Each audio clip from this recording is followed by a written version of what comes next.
Hello and welcome to the Craft Beer Corner. For today's beer review, we're jumping into a big beer from a brewer I've never had anything from prior, so always exciting.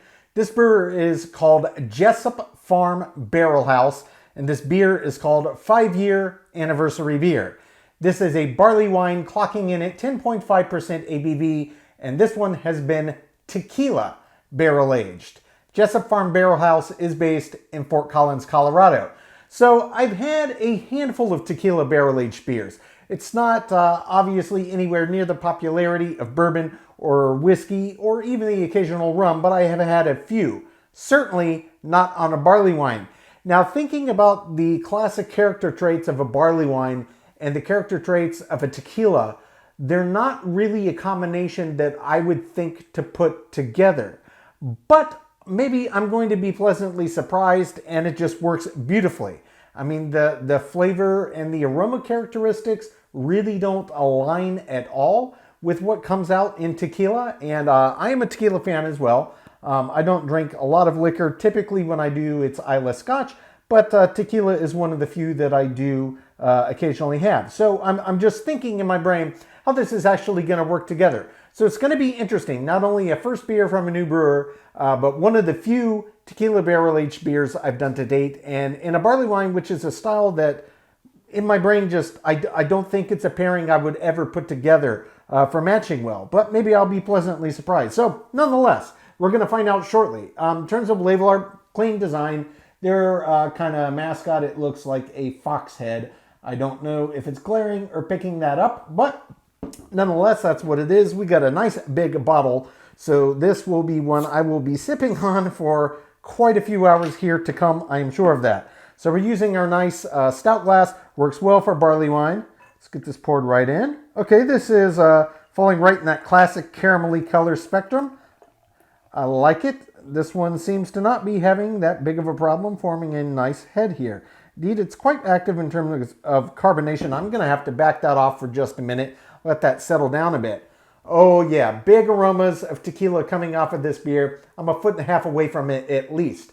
Visually, yeah, beautiful caramel color. In terms of what I'm seeing in the carbonation here, what's actually kind of impacting the head, it's got a really nice bit of activity, but it's mostly very, very fine. Indeed, that's what I see clinging on the sides, very slow moving, very fine, super tiny, tiny, tiny effervescence coming up. And yeah, this did form a pretty nice thick head here. I don't know how long that'll stick around because it is still pretty active, but it made a pretty creamy head right out of the gate, owing to that nice tiny, tiny, tiny compact kind of effervescence rising up. So we're going to give that a minute to settle anyway, so let's get right up on this for a proper sniff. Okay, yeah. So really no surprises here. The tequila barrel I could smell immediately as I was pouring it foot and a half away from the beer. Get right up on it. Tequila is very present, but everything you expect to get in a classic barley wine is present on the nose here. A lot of toffee, a lot of caramel, a lot of deep, rich fruit. There's apricot, there's fig, there's plum. These are the big underlying aroma elements that are coming out. And actually smelling it mixed with the tequila aroma, it actually does aromatically work together. So may not be a combination I ever would have thought of, but I'm starting to get my hopes up that maybe it's actually going to work very well together, barley wine and tequila barrel aging. So we're going to top this off just a bit, just to get it to where that tulip starts to flare in the opposite direction. All right, and we're going to jump right in, see what this one's about.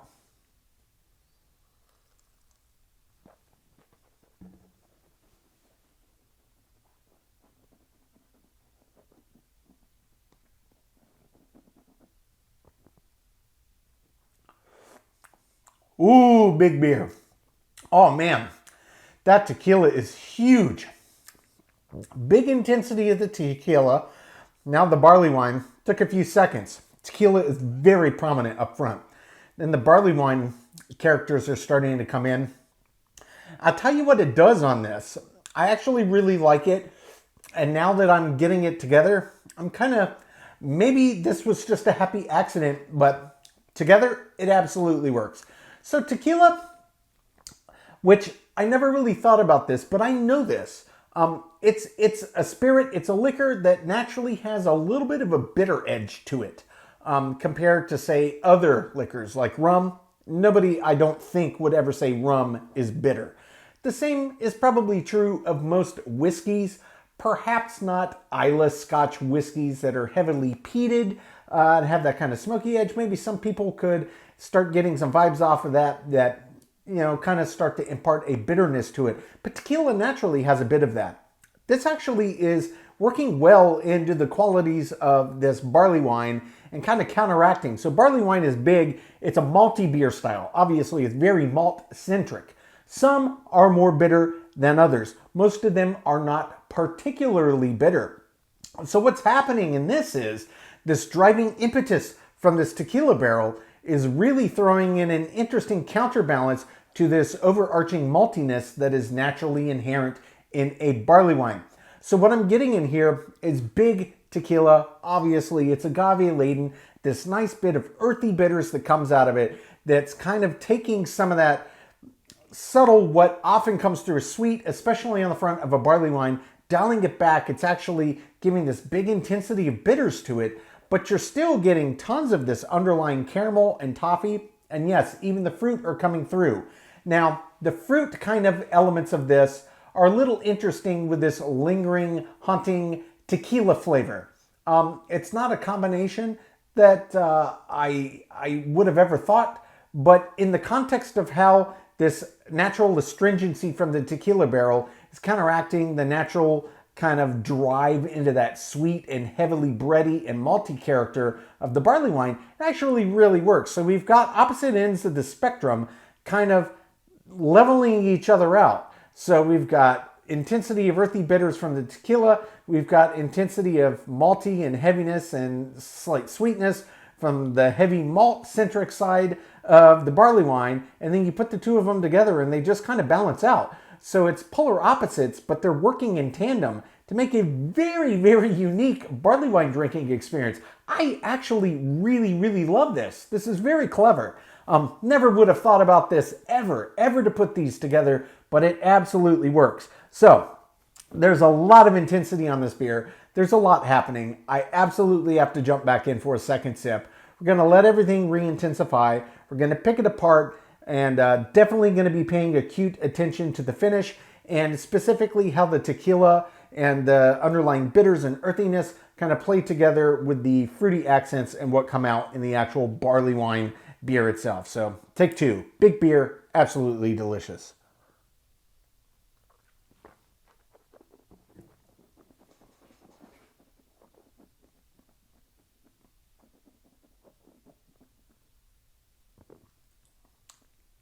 Ten and a half, lower than your average ABV on a barley wine. This one comes in roughly medium heavy. It's right about where I'd expect for the ABV range. Mouthfeel, same thing. It's got the right amount of resistance. This one does get pretty creamy on agitation. Second sip again, I'm getting big intensity of tequila. That big tequila bite, this nice bitterness, this nice earthiness, almost this medicinal quality. The barley wine comes through right around that 3 to 5 second mark. And it starts and it opens up with big toffee and caramel. And that actually really starts to bind and very well in mixing with this astringency of the tequila barrel. After we hit about the 15-second mark, that's where the subtleties of kind of the fruit side that is very common in a barley wine starts to play in. It's a little more subtle. This seems to be almost a balance between tequila barrel and kind of malt qualities that pop in from the barley wine. But the fruit side that does pop, it's noticeably on this one, apricots and figs. That's the two. I was getting some plum on the nose, not really getting that in the flavor profile, but the fruit flavor that does come through in the malt bill of this barley wine is apricots and it's figs. And those two together, again, I never would have thought about them pairing with the tequila, but they do actually bring this in this nice counterpoint to that tequila astringency. And I'm going to keep coming back to it. And I'm choosing that word carefully because I do mean exactly what that conjures up in most people's heads. It is astringent. If you're a relative frequent consumer of tequila, you probably know well exactly what I'm talking about, but it's on a different level from, say, something that would be bourbon barrel aged, as an example. That has a very distinct flavor, and sure, it can have an intensity, but this tequila has an astringency about it. It's got this sharpness, and that's where it's really counterbalancing and kind of bringing in the opposite end of the spectrum, and working well with this barley wine. But the fig and the apricot are really cutting through that, and that's where it comes in. So the finish on this one. So yes, it is barrel aged, and tequila barrel aged beers don't normally have a super long finish in my experience. This is probably the 5th or 6th I've had to date, but this one's actually quite long, and I'll tell you, it's coming in part from 2 areas, and it is all driven by the tequila barrel. One is the actual lingering tequila flavor itself. It's quite pronounced on this beer. And 2 is just the intensity of earthy bitterness that's coming out of it. Now, part of this could be from the hops that they used in the barley wine itself, but it feels, at least it tastes like, the biggest driver is coming out of this tequila barrel again. So they were not shy. I don't know what specific tequila they used or how long they left it in, but it's absolutely playing a very big part into making what this beer is. Not a combination I would have thought of, but I do think it absolutely works. I am a fan of this. Never would have thought about it. Very unique, very interesting, and I love it. I'm going to take my time, sip on this one, come up with my scores. When we come back, we'll get this beer ranked from top to bottom.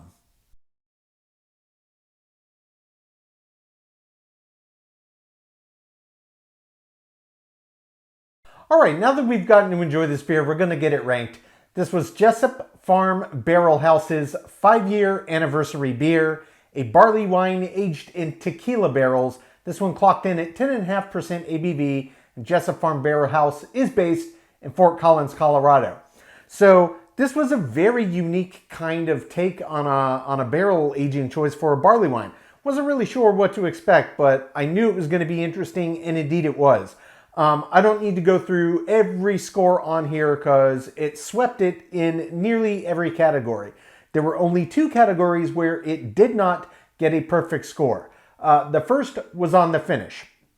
And I can't say that I'm super surprised about this because tequila in general as a flavor is not going to have quite the same driving impetus as, say, something like bourbon would on barrel aging. But this was still well above average, and I think another thing that really helped kind of push this one on that end of the spectrum was the fact that it did have a really nice big kick of natural inherent bitters to it, which you do not normally find in a barley wine. So that, in tandem with the spirit aging, really did push it out. So it just did miss the mark. It was very, very close, but not quite.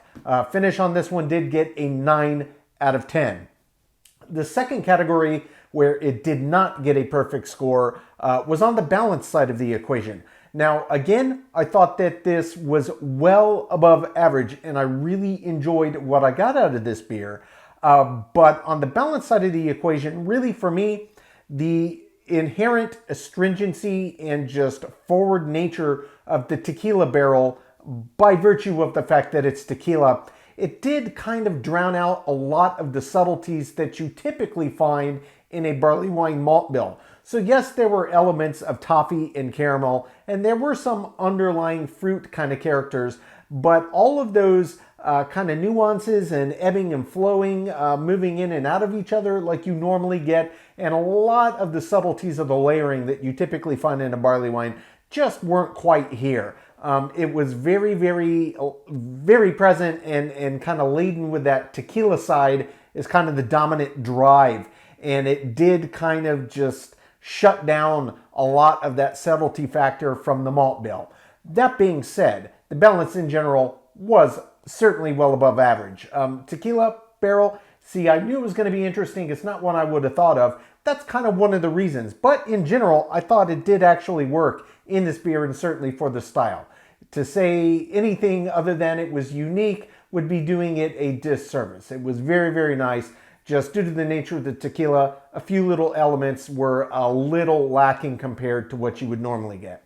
That said, the balance does get an 8 out of 10, which gives a perfect score in aroma, taste, body, mouthfeel, head and retention, appearance, filling in the intangible, my subjective thoughts, and example of this style. So those 8 categories, it did get full marks, which brings the total score on Jessup Farm Barrelhouse's 5-year anniversary beer to a 97 out of 100. So yeah, I know I kind of talked a fair bit to give specifics on just a couple categories, but this is well above average, guys. This beer really came quite close to getting a perfect score. Just a few little things of note, and maybe some people will really dig on this, and some people could probably take it or leave it.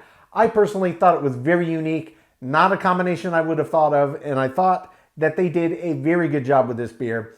If you like tequila in general, I would recommend this. If you're a Barleywine fan, I would certainly recommend it to you as well. And certainly if for no other reason than if you, as I, have never had a tequila barrel-aged version, it's definitely worth your time. It's a unique drinking experience, and I really enjoyed what they did with this one. Folks, that's today's review. As always, I do sincerely appreciate you tuning in today. Please don't forget to like, comment, and subscribe. If you want to stay in the loop when our videos go live, just turn on your notifications, hit the bell icon. It's right next to the subscribe button. Until next time, keep it beer, keep it craft. We'll see you on the next one. Cheers.